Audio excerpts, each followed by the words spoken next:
Andrew, how old are you? I am 22 years old. 22 years old. And have you bought some real estate? I have. My wife and I have. So you bought some real estate? Have you recently hit a financial goal? We have. We did. And how have you been able to do it? Is it through the power of habits, or have you just drifted into success? It is, in fact, the power of habits. Well, on today's show, we are interviewing the CEO of the company called Mekanism. This is an award-winning advertising agency whose clients include Ben & Jerry's, Peloton, OkCupid, Molson, Coors, Alaska Airlines, and many, many more. Jason Harris joins us to share the power of positive habits, the power of pitching the no-brainer, proven case studies, and powerful persuasion. All this and more on today's edition of the Thrive Time Show on your radio and podcast download. Get ready to enter the Thrive Time Show. We started from the bottom, now we hit.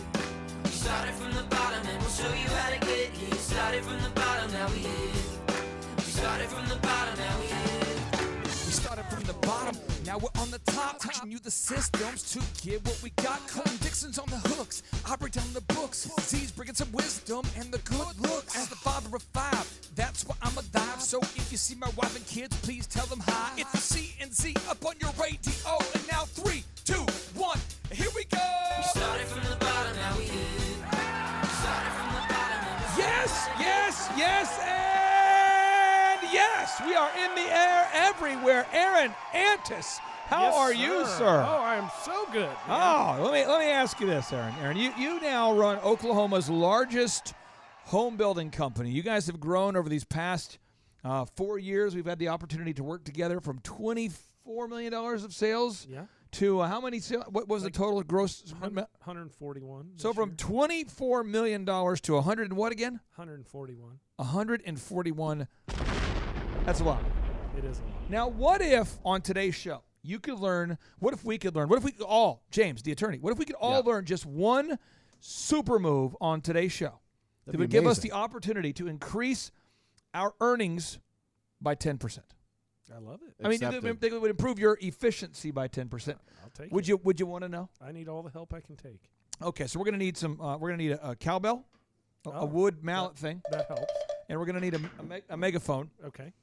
This all. And we're going to need, Wow. we got the megaphone? Okay. And Why we didn't I need, think we of this need a before? water bottle. I should have thought. We of need a this. backup SM58 microphone. Okay. And then we're going to need this room has, I think, about 18 mics, Okay. 4 headphones. I don't even know how many computers are in here. The cameras, too. Cameras. Like We need all that. 7 screens. Yeah. We need all that. Okay, now that we got all that assembled, let's introduce today's guest. Okay. Jason Harris, welcome on to the Thrive Time Show. How are you?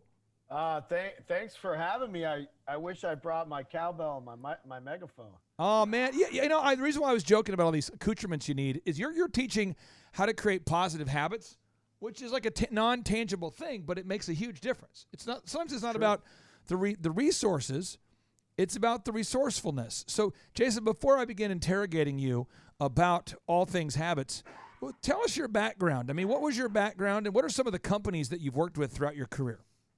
Sure. So, I mean, you want me to go to the Wayback Machine? Oh, way When back, when old I school. was a kid, and I started like how I got started, basically.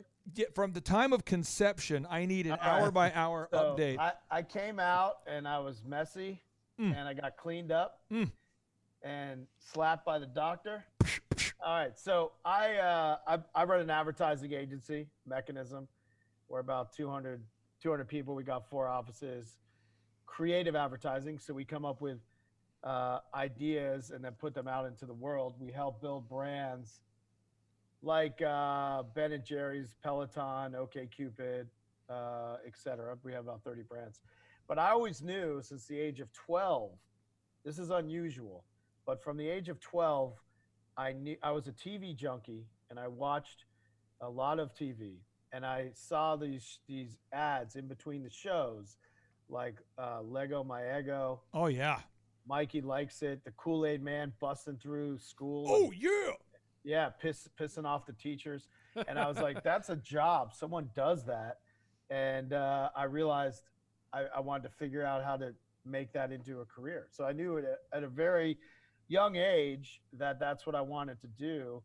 And so I sort of went to school, got an economics degree to keep my parents happy because they didn't know what advertising was and is that really a career? And then this was before Mad Men and shows that sort of, romanticized or made you depressed, either way, however you want to look at it, what advertising used to be. And so I worked at a lot of different places and agencies trying to learn what I liked, the way people managed, the cultures of these places, knowing I wanted to start my own thing, which I did 14 years ago.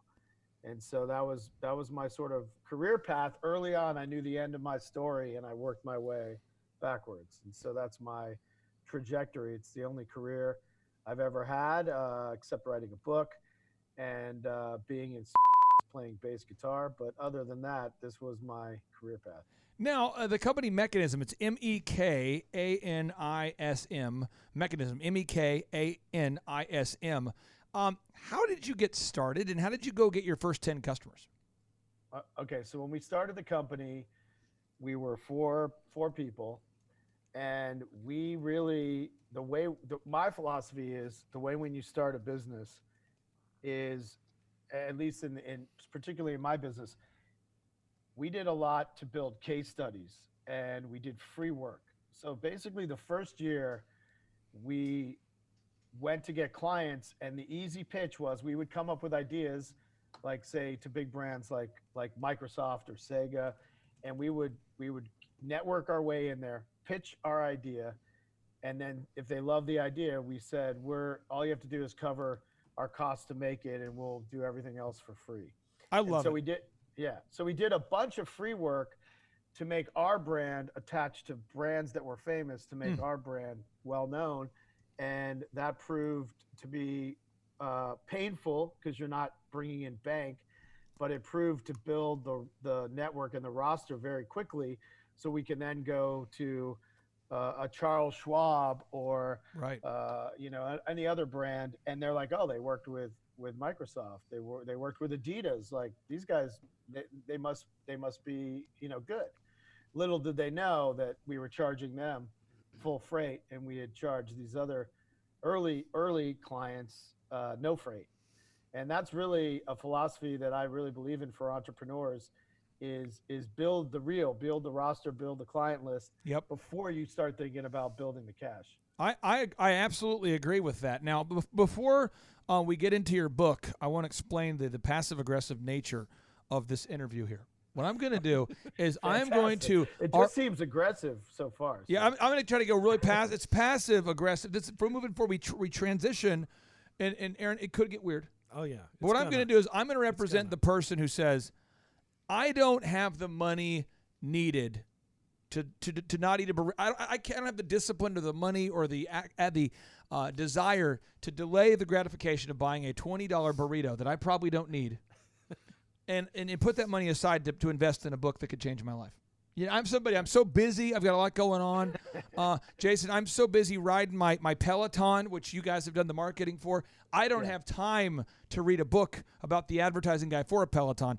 I'm too busy looking at brochures about Alaska Airlines to read a book written by the guy who represents Alaska Airlines as an advertising agency. So here we go. Your new book, Soulful Art of Persuasion. Why would anybody with a sound mind at all want to buy your book? Well, I think that was actually just aggressive, by the way. What did you say? I said that was actually just aggressive, not passive aggressive. Okay. Yeah, that was. Well, I expect that. You got a lot of accoutrements that are aggressive. There's nothing passive about your set of accoutrements. My book is, if you want a shortcut, as an entrepreneur or in any business, if you want a shortcut on being more influential and persuading, it's worth the investment. Listen to it on Audible if you don't like to read, whatever. Listen to it while you ride your, expensive Peloton. And if you have that money, you can certainly buy a book. But it is, it's a shortcut to 20-something years of building a business and what I found to be successful tools. And it's a valuable read. Now, Andrew, I want you to go to Amazon and pull up the book, The Soulful Art of Persuasion, okay? Because we know this, Jason. When you sell a book, really, the big bucks go to you. I mean, you're going to see probably what, $2 on that purchase, maybe $3. Am I correct when you sell a book? $2, $3, $4? Are you asking me? Or Yeah, I'm asking someone? you. I mean, Jason, do you feel Passive like aggressively. how much gets to you? Do you think? I mean, total on each book purchase. Well, it depends. You know, you get an advance for writing it, Okay. and then it's basically like what the record labels do. They advance you the money, and then when you sell enough to get past that advance, then you start splitting what you make off of it with the publisher. No, so Andrew, I'm thinking about buying the book. It's on Amazon right now, and you get ready on the click. We already got the credit card set up, and I'm thinking about buying the book there. And I'm just going, because Aaron, you know, I'm a big reader. I love reading books. Yeah, you do. But I hate reading bad books. That's true also. Jason, I hate the books where you read the book and you go, I'm dumber now as a result of having read that book. So let's talk about it. Those books. In your book, you have 4 principles that you teach. You got the original, you talk about generous, you talk about empathetic, and soulful. Tell us about these 4 principles. All right, I'll give you a quick summary, but out of these principles come 11 habits that you can learn to become more influential. And so the purpose of this book really is being a positive persuader in your personal life and in your career. And persuasion to me is so fundamental to success because in all aspects of life, we are persuading in every day, in most moments of the day. So you're persuading a guest to come onto your show, you're persuading audiences to listen to you, you're persuading maybe brands to sponsor your podcast and make some coin. You might be at an office persuading your boss to give you a promotion or the day off, or your wife to take a trip with you. So all day long, or your kids to get ready to school and maybe read. All day long, we're doing these, this sort of dance of persuasion. And there's ways where you can get to your end goal and do it in a positive way without so much struggle. And that was really the idea behind the book. And so these 4 principles that you speaketh of are fundamental to becoming a soulful persuader. So original is, if I can summarize it simply, it's be yourself, everyone else is already taken.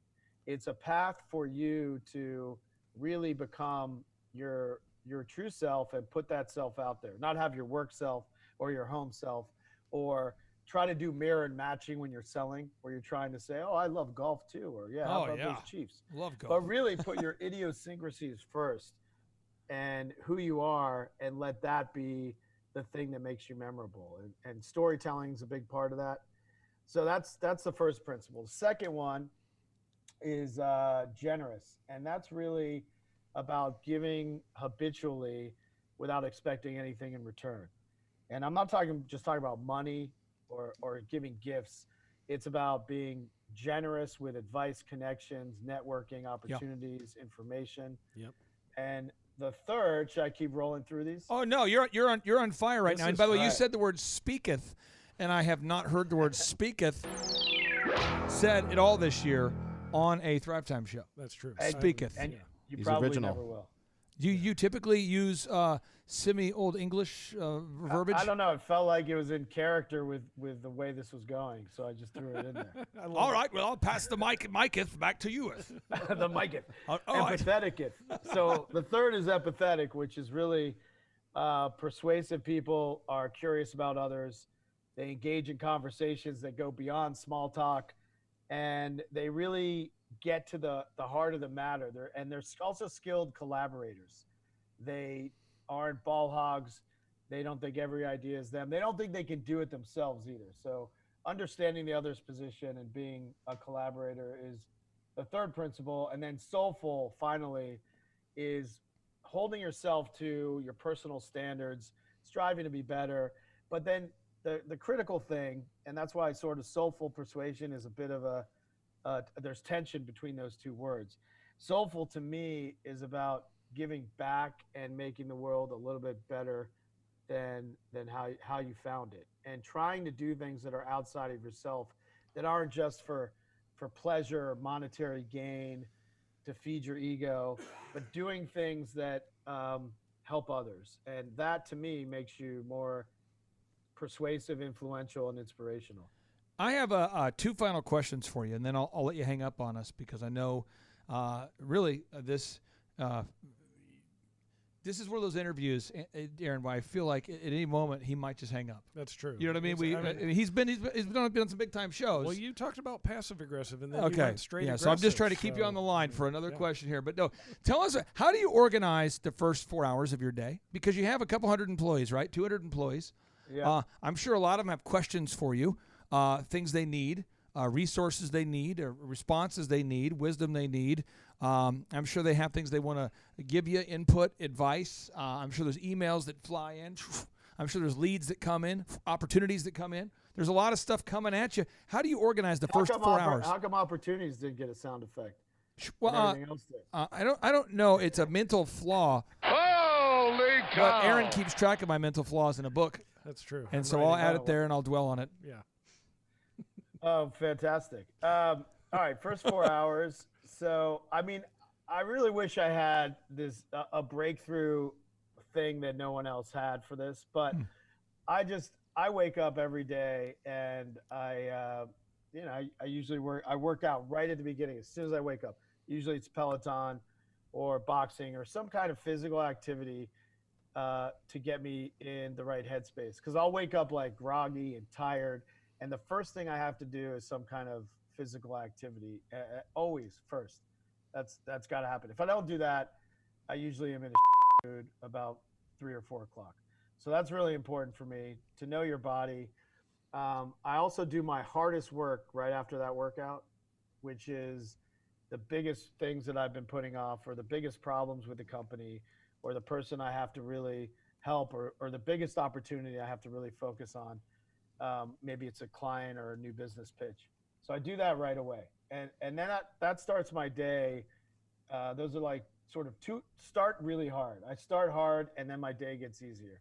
That's really the sort of mantra. And then towards the end of the day, I'll always set aside time to do 30 minutes of reading, which is my personal time. And then I'll allow myself to do dumb things, right? Like dumb things might be watching a show, or I don't know, trying to learn chess, which I can't learn because I suck at it. But doing something that is like not overtaxing your mind, like letting yourself wind down for the day. That's usually my plan. If you're looking for a recommendation on dumb stuff that you can do, that this is just a pro tip. And I know you might run out of dumb things to do. There is a video that you can find on YouTube right now that is called Stay on Target. I'm going to play it for you.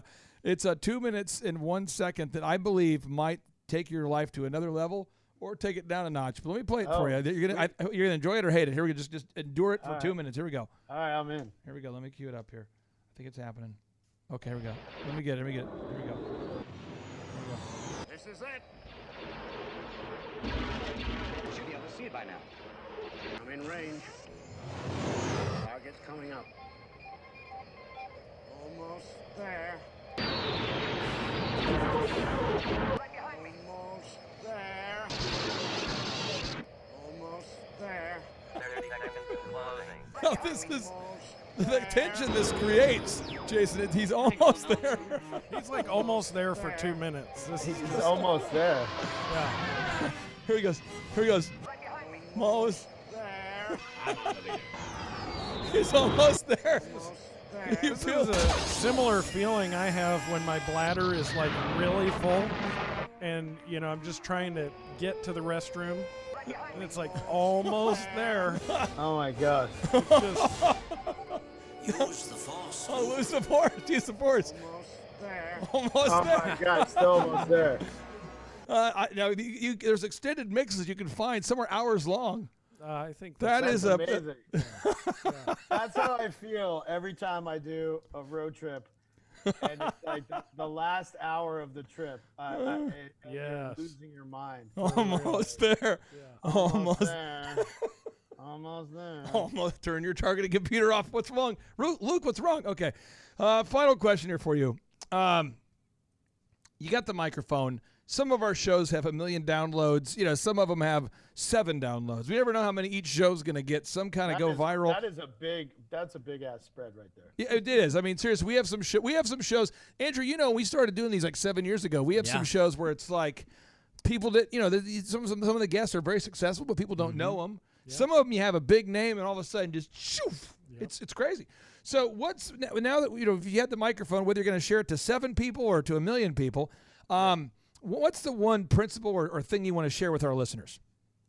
I would say play the long game and never be closing are 2 of my philosophies. And playing the long game is about when you're talking about building a business or selling or trying to be that entrepreneur that's successful or in any business, thinking about things not in terms of they have to happen right now, or I pitched that business and I didn't get it right now. You have to play the long game and build your network and build those connections and always stay in touch with people and really think about it as it is a long game, and it doesn't all have to happen right now. Wow, I think I got a call that came, and that was incredible. Sorry, can you repeat that last principle there? Sorry about that. Play the long game is all about building your network, thinking about it for the long term, keeping those relationships going. The second is never be closing. Never be closing is all about not being transactional in your thinking. Those 2 go together. They're really tied together. Never be closing is thinking about, yes, we need to make money, you need to make revenue for the next quarter, etc. But it's about doing it in a way where you're doing it for the other person. There's a value exchange, and you're not purely thinking transactional. What is the outcome? Did I land the sale? You're really thinking about those ideas of playing the long game and never be closing. As you're building success over time, you're building a network over time that will make you successful. Jason, I appreciate you for being on today's show. Hopefully you found today's dumb stuff to be helpful. That's my pro tip for you. Almost there on YouTube. Find the extended mix. It's 3 or 4 hours long. Should you find yourself on a road trip and you want to, I'll do that tonight. All right, my you take 3-hour plan tonight. Yeah. Folks, I really do encourage you to check out his new book. And Jason, again, thank you for being here. All right, thanks for having me. Take care, brother. And now, without any further ado, 3, 2, 1, boom!